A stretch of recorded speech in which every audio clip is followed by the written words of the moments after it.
Elaine Michaels had once been the kind of woman who lit up a room not with glamour or extravagance, but with warmth, gentleness, and a selfless energy that left others better than it found them. A retired schoolteacher with silvering hair and eyes the color of soft sea glass. She had spent nearly 4 decades nurturing young minds in a quiet elementary school tucked on the edge of their small town. But if she had one great masterpiece in life, it was her son, Daniel. From the moment she held him in her arms, Elaine had poured every ounce of her strength, patience, and devotion into shaping him into a man the world would respect. And by all appearances, she had succeeded. Daniel Michaels was now a successful financial advisor in the city, a man with a sharp suit, a beautiful wife named Emily, a luxury condo with floor-to-ceiling windows, and a packed calendar that rarely allowed for more than a rushed phone call, if that. But lying in a sterile hospital bed on the 6th floor of St. Anne's Medical Center, tubes threading her veins and machines beeping steadily like a ticking clock counting down a lonely sentence, Elaine realized the painful truths she had raised.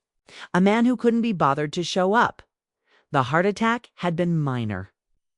The doctors assured her a warning more than a threat. Still, it rattled her. Not because she feared death, she had never been afraid of that, but because of how painfully alone she felt. She had always imagined if she ended up in a hospital, Daniel would rush to her side, panic in his voice, concern written across his face. She had always believed that all the birthday cakes she made alone, all the school plays she sat through, all the college loans she quietly paid off without telling him, would somehow be remembered in moments like these. But as the days stretched, and the phone on the side table remained silent, the ache in her chest deepened in ways no medical test could measure. She had texted him when she arrived at the ER, not dramatic, just enough to inform him, in hospital. Mild heart attack? I'm okay. Room 617, no reply.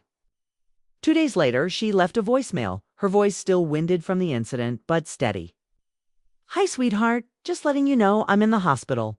Nothing too serious. Would love to see you if you can swing by. Still nothing.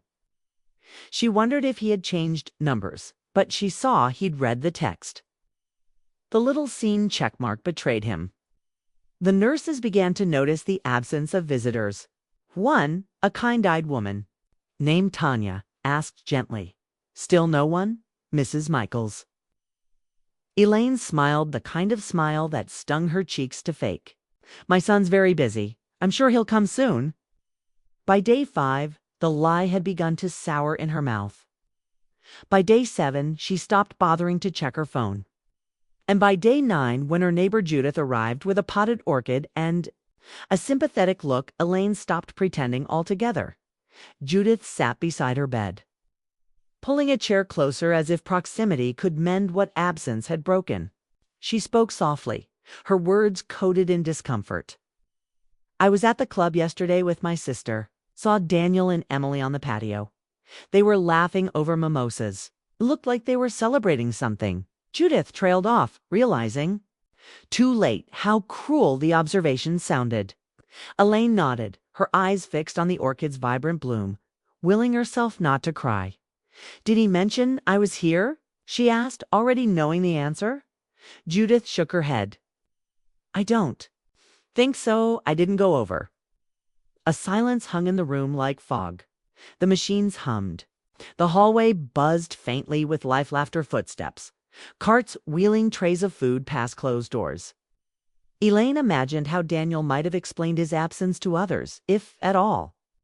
Maybe he hadn't told Emily. Maybe he'd rationalized. "It weighs fine. It's nothing serious. I'll go next week." Or worse, "She's dramatic. She'll be fine." The last thought pierced like a blade. Daniel had always admired strength. Maybe that's what she'd given him too much of. Maybe in shielding him from her struggles, hiding unpaid bills, skipping meals so he could have piano lessons, smiling through exhaustion, she had trained him to believe she didn't need anyone. Not even him. That night, after Judith left and the lights dimmed, Elaine found herself staring at the ceiling, the hospital air dry in her nose, her body aching from both the illness and the bed. Memories played behind her eyelids like old home movies. Daniel's third birthday when he smeared cake on her cheeks and called her a pretty lion. It's the time she drove 3 hours in a blizzard to pick him up from college because he had the flu. The morning he called her crying after his first breakup, and she'd made him pancakes and told him love would come again. She had shown up every time, every single time. Yet now, when all she wanted was to see his face happen for 5 minutes, he couldn't be bothered to drive 40 minutes to the hospital where Shamidov died. Elaine wasn't a bitter woman by nature, but something cracked that night. Not anger, not spite. Something quieter and sadder, like a final string snapping in the soul. She didn't cry. There were no dramatic sobs. Just a deep, still silence that settled into her bones like cold water. She sat up in bed and reached for the notepad the nurse had left earlier with her chart. She pulled it into her lap, uncapped the pen, and started to write not a letter, not a will, not yet, but a list. A list of all the ways she had sacrificed. A list of all the ways Daniel had pulled away. She wrote for nearly an hour, scribbling, bullet points in shaky handwriting. At the bottom, she underlined one word: enough. The next morning, when Tanya came in with her breakfast, Elaine greeted her with a smile. The forced one, but a new one, a resolute one. "Tanya," she said softly, "do you happen to have a phone book?" The nurse looked surprised. "Phone book? I'm not sure we even have those anymore," Elaine chuckled. "Of course. Silly me. Could you look up a name for me online then? Meredith Shaw. She's a lawyer. Used to be in town." Tanya returned an hour later with the number. Elaine dialed it with calm fingers.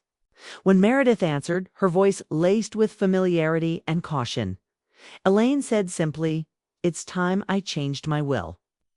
I'd like to meet as soon as possible." The silence on the other end was brief but telling. "I'll come to you," Meredith said. Elaine nodded. "Thank you." After hanging up, Elaine placed the phone on the tray table and took a sip of orange juice. She looked out the hospital window at the city skyline buildings glinting in the early morning sun. Cars, moving like blood through the arteries of the street. Somewhere out there, Daniel was starting his day. Maybe he was ordering coffee. Maybe he was reviewing someone else's finances. Maybe he was laughing with Emily over brunch plans. And maybe, just maybe, he felt a sliver of guilt. But Elaine wasn't waiting for guilt. She wasn't waiting for calls. Not anymore. She had waited enough. She had loved enough. She had hoped enough. Now it was time to reclaim whatever little she had left and use it wisely. Not on someone who didn't show up, but on those who still needed showing up for. The realization didn't make the heartache disappear, but it gave the pain a purpose. And that was enough to begin by the time the sun climbed high and the doctors came for their rounds. Elaine was already sitting straighter, her notepad tucked away, her lips pressed into a quiet line of determination. She was still healing physically and emotionally, but something in her had shifted. The woman who had spent her life loving unconditionally was about to draw a line. And not just any line. A final, firm, undeniable one. A line that would rewrite everything her son thought he had inherited by birthright. Because love, as Elaine finally understood, was not guaranteed. It had to be earned. And Daniel, despite all she'd given, had lost the right to receive the final gift she had left to give. As the nurse adjusted her pillow and wheeled away the breakfast tray, Elaine closed her eyes and rested. Tomorrow will begin a new chapter. And it would begin without him. Elaine sat in the hospital chair by the window the following morning, the late summer sunlight filtering through the blinds in thin, golden slats. Her hands, though still frail from the cardiac episode, were steady as she turned the pages of an old notebook where she'd begun to scribble plans, thoughts, names, ideas, anything to keep her mind from sinking into regret. She'd slept surprisingly well, not out of comfort, but from a strange sense of finality. The decision to rewrite her will had stirred something in her. Not vengeance, not even sorrow, but a quiet clarity that made each breath feel less burdensome. She no longer felt like she was waiting for something that would never arrive. She had already faced the truth. Daniel had made his choice with his absence. Oh, she would make hers. The nurse had offered to bring her breakfast, but Elaine declined, requesting only hot tea and her personal tablet. She wanted to review her old emails, her digital photo albums, and her financials one last time. Elaine had always been meticulous. With her accounts, a habit she picked up during her teaching years when raising Daniel alone meant every cent had to be tracked. And now, looking at the neat spreadsheets and folders with names like house deeds, pension plans, and legacy notes, she felt a quiet pride. She had done well, even if no one had ever really acknowledged it. Around noon, just as she finished her tea, a sharp knock interrupted the stillness of her room. The door creaked open, and a tall, auburn-haired woman stepped in with a slim leather portfolio tucked under her arm. She wore a tailored navy blue suit, and her presence carried the calm authority of someone used to difficult conversations. "Elaine," she said softly, offering a warm but surprised smile. "You look better than I expected." Elaine's expression softened into something resembling a real smile. "That's the polite way of saying I don't look dead yet." The woman chuckled and crossed the room to hug her. "Still sharp, I see." Meredith Shaw had been her estate lawyer for nearly 15 years. They had met when Elaine had drafted her first will, back when Daniel had just graduated college. Meredith, then, in her early 30s and building her own reputation, had listened as Elaine explained how everything, every asset, every piece of sentimental value was to go to her only child. "No one else matters," Elaine had said at the time proudly. "It's all for him." Meredith had nodded as lawyers do and drafted the documents precisely. But now she looked at Elaine with something different in her eyes. Not just professionalism, but a knowing sadness. "You said it was urgent," Meredith said, pulling out a legal pad and clicking her pen. "You're sure about this?" Elaine nodded. "I want to revise everything. I want Daniel removed entirely." Meredith raised an eyebrow. "Entirely?" Elaine met her gaze. "Everything. Not a dollar. Not a keepsake. I don't want him fighting over furniture or pretending to care once it's too late. I want it clean." Meredith didn't flinch. "'Kay, then we start fresh, but we'll need a beneficiary. 'Kay, person or organization. Any idea what direction? You want to go?" Elaine turned her notebook around and pushed it across the tray table. Meredith glanced down at the words Michael's Literacy Foundation written in capital letters. "A charity?" she asked. Elaine nodded. "For children. Poor children, single mothers. Anyone who needs help the way I did when I was raising him. I don't want my life to end helping a man who doesn't even visit his mother in the hospital. I want it to go to people who need it, who'll value it." Meredith flipped to a fresh page in her legal pad. "Do you want it established now? Or posthumously?" Elaine thought a moment. "Posthumously. But I want the framework set up immediately. And I want the house to be sold when I pass. I want everything liquidated and donated." Meredith nodded. "The pension. All of it?" Elaine's voice didn't waver. "My retirement account, my insurance policy, my jewelry, even my paintings and furniture. All of it." Meredith wrote quickly, the pen gliding with clinical speed. "And just to confirm, no exceptions for Daniel, no family heirlooms. Not even a letter." Elaine's lips pressed together. Her fingers trembled slightly on the edge of the blanket. "Not even a letter." She paused. "Anything I needed to say, I've already said in silence." Meredith gave her a long look before nodding slowly. "You're brave, Elaine. This isn't easy." Elaine tilted her head, the ghost of a smile on her lips. "No, but it's right." They spent the next 3 hours going over the legal details. Meredith reviewed each clause, ensuring that the foundation would be created with a clear charter, appointing a board Elaine had partially drafted in her notebook. Former colleagues, 2 retired librarians, and even her old principal, Mr. Garrick. who had always admired Elaine's work ethic and heart. She included a few notes on scholarships she wanted created, one in the name of her late husband, Roger, who had been a silent force of stability in her early years of parenting.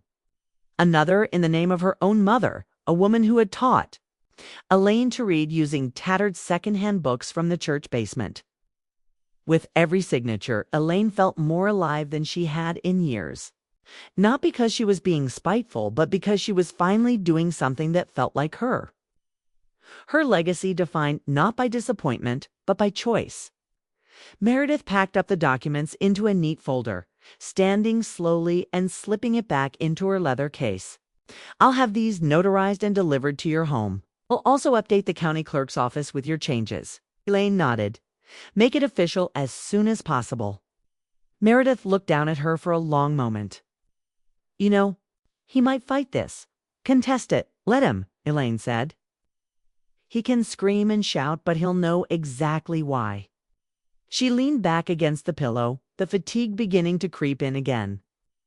Sometimes silence is louder than any explanation. Meredith placed a hand on Elaine's shoulder.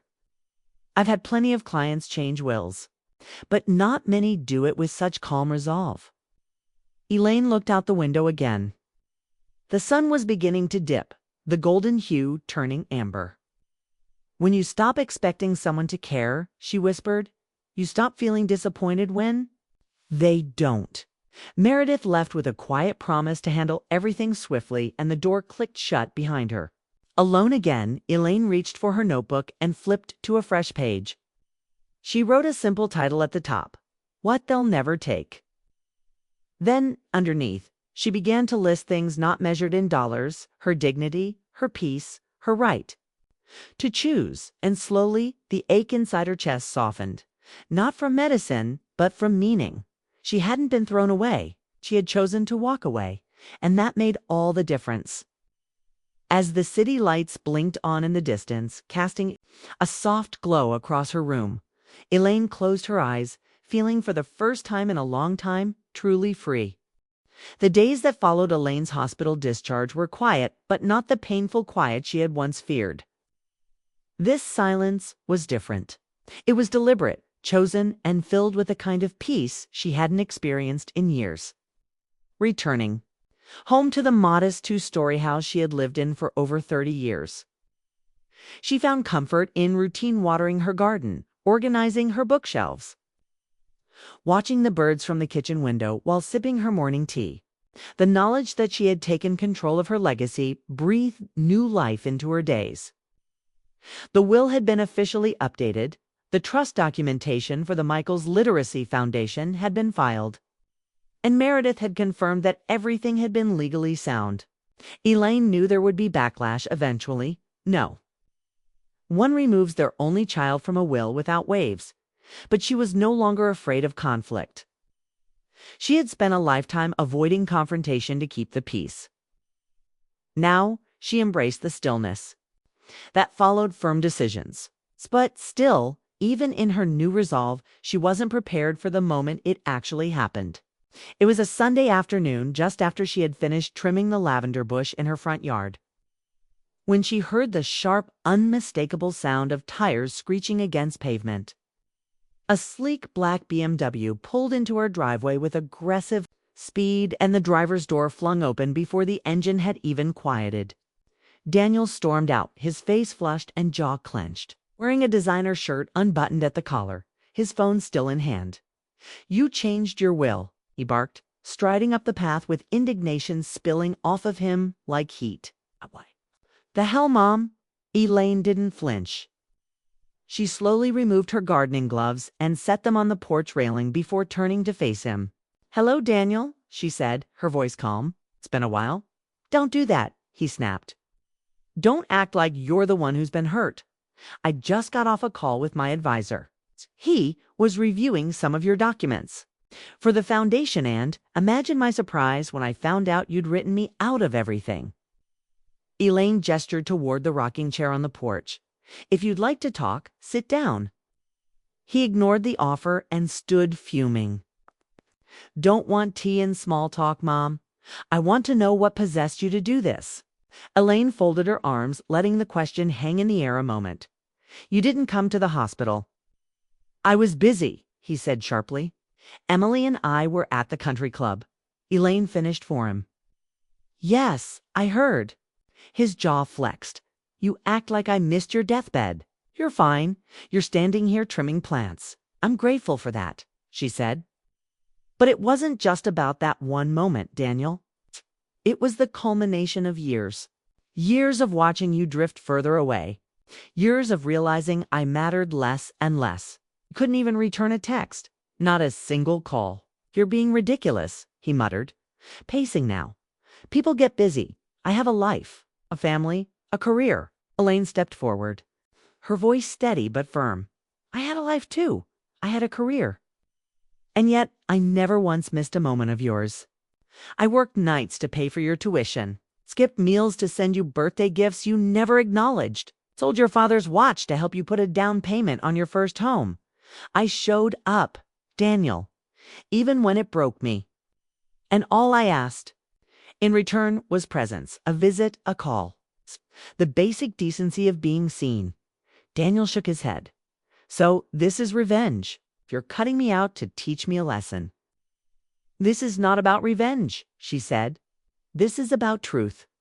The truth is, I was holding on to a fantasy. The fantasy that one day you'd remember who I was to you.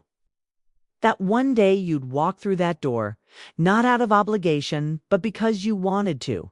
That never happened. And when I faced the possibility of dying alone in a hospital bed without even a text from my only son, I realized I'd been lying to myself for too long. His eyes narrowed. So you give everything to some charity instead. Not just any charity. She corrected. A foundation that will help children who don't have what you had. Children who might become someone better because someone showed up for them. Children who won't be abandoned the moment they're no longer useful.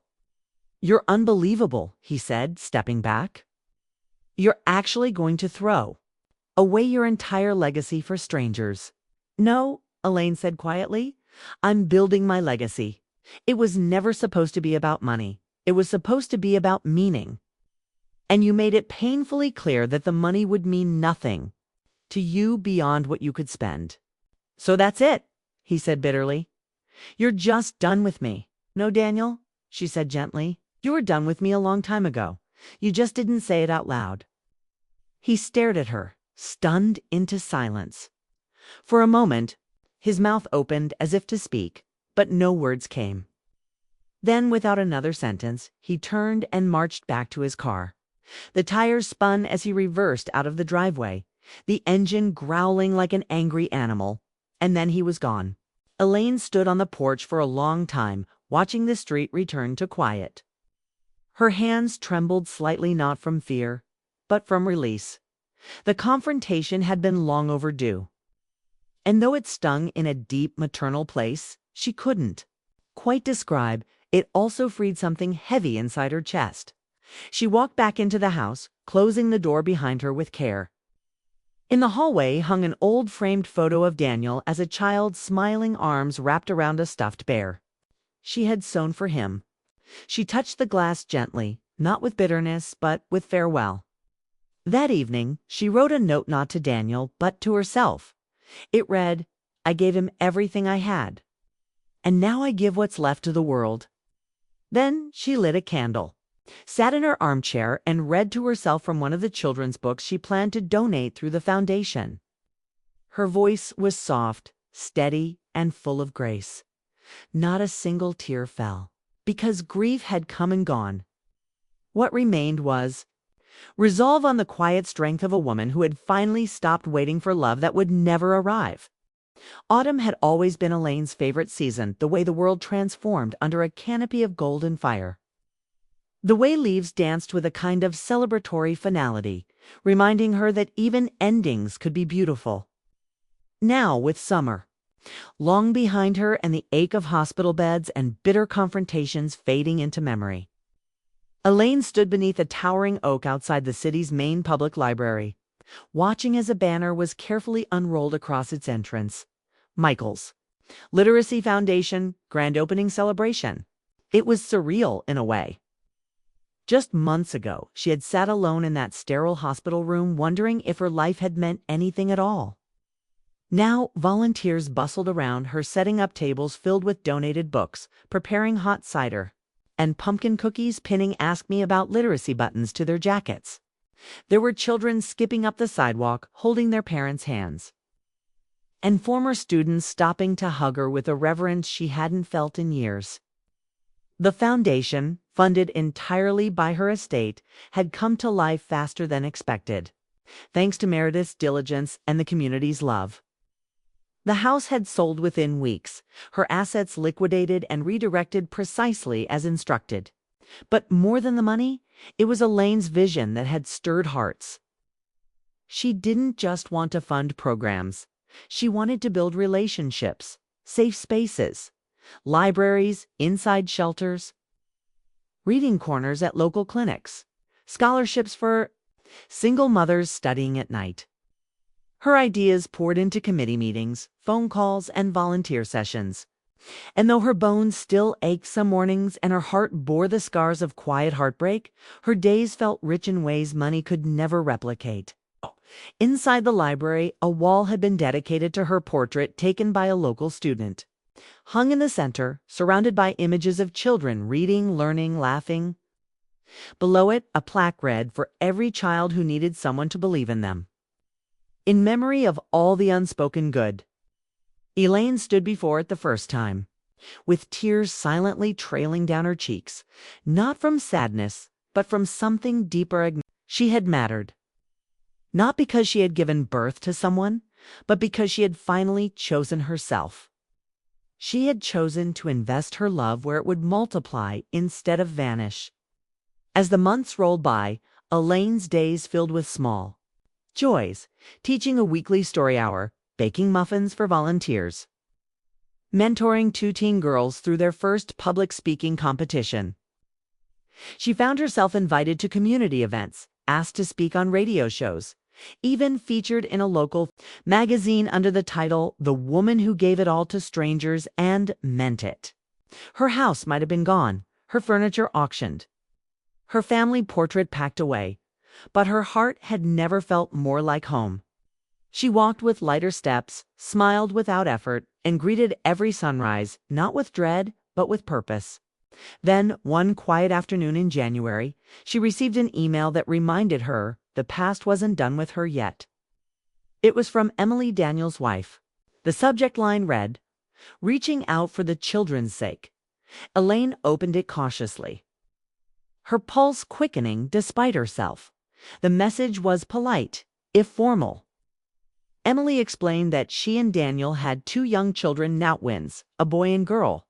She wrote that Daniel had regretted the miscommunication around Elaine's hospital stay, that he wished things could have been different, and, most notably, that Elaine might consider revisiting the terms of her estate for the ATT, for the sake of her grandchildren. Elaine read it twice, then a third time, her expression unreadable. The words were carefully chosen, no doubt reviewed and edited together. There was no warmth in them, only strategy. Not once did Emily ask how Elaine was or whether she was well. There was no invitation to meet the children, no request for healing. Only the not-so-subtle insinuation that perhaps it was unfair to punish innocent grandchildren for Daniel's mistakes. Elaine closed the email without replying. That evening, she sat at her desk and wrote a brief note. "I wish them a life full of the love I never received from their father. But my estate is already building that kind of future for hundreds of children who will never have to beg for a visit." She folded the note into an envelope and mailed it the next morning. No fanfare, no drama, just the final seal on a door that had been slowly closing for years. After that, no more messages came. Daniel didn't write, didn't call. Whether out of anger, shame, or indifference, Elaine never knew, and by then, she no longer cared. She had already mourned the version of him she had hoped for. What remained was simply a memory of a boy she once held, a young man she once believed in, and the ache that had once felt like failure but now resembled freedom. As the seasons passed, the foundation grew. More scholarships were issued. A third reading room opened on the east side of the city. Children wrote her thank you notes in crayon addressed to Miss Elaine, often including drawings of flowers or books or smiling stick figures holding hands. She kept every single one. They were taped to her fridge, tucked into her journals, pressed between the pages of novels she'd read countless times. One of her favorites came from a girl named Tasha, who wrote, "When I grow up, I want to help people like you do. You make kids feel special, like someone sees them." Elaine read that one often, usually when the ache of the past tried to creep back in, and each time she'd smile and whisper, "I see you too, sweetheart." 2 years later, on a crisp spring morning, Elaine didn't wake up. She passed peacefully in her sleep, her hands folded gently beneath her cheek, a copy of Charlotte's Web open beside her. It was a favorite she had read to Daniel when he was little, back when he had curled into her lap and listened like her voice was the whole world. There were no ambulances, no hospital beeps, just the hush of morning sunlight pouring through the curtains and the quiet grace of a life concluded on her terms. Her funeral was held at the public library, just as she had requested. No churches, no marble headstones, just a gathering of those who truly knew her. Volunteers came with baked goods and stories. Children stood in line to place flowers near her portrait. A group of former students organized a poetry reading. Meredith gave a eulogy that moved even the most stoic attendees to tears. Elaine didn't die with bitterness, she said. She died with purpose. She chose love, even when it didn't come from the place she expected. And in doing so, she gave all of us a blueprint for what legacy truly means. Daniel did not attend. Perhaps he couldn't face it. Perhaps he didn't know. Perhaps in his world, her absence would pass quietly. But in Elaine's world, the one she chose to build late in life, she was not forgotten. She was celebrated. In the weeks that followed, the foundation's donations surged. The story of the mother who rewrote her will and her life went viral online. People from other cities reached out to start chapters. A small scholarship fund was established in her name specifically for children of estranged parents. And in the reading room of the original library, a plaque was added beneath her portrait. It read, "Blood may tie us, but love defines us. This space is for those brave enough to choose their own family." Elaine's name lived on not in legal documents or estate filings, but in the whispered pages of books read aloud to children who needed a voice of warmth. In every pencil handed to a hopeful student. In every single child who smiled because someone somewhere had cared enough to invest in their future. Elaine had once thought her greatest gift was raising her son. But in the end, her truest gift was the courage to let go and to give love where it could finally bloom.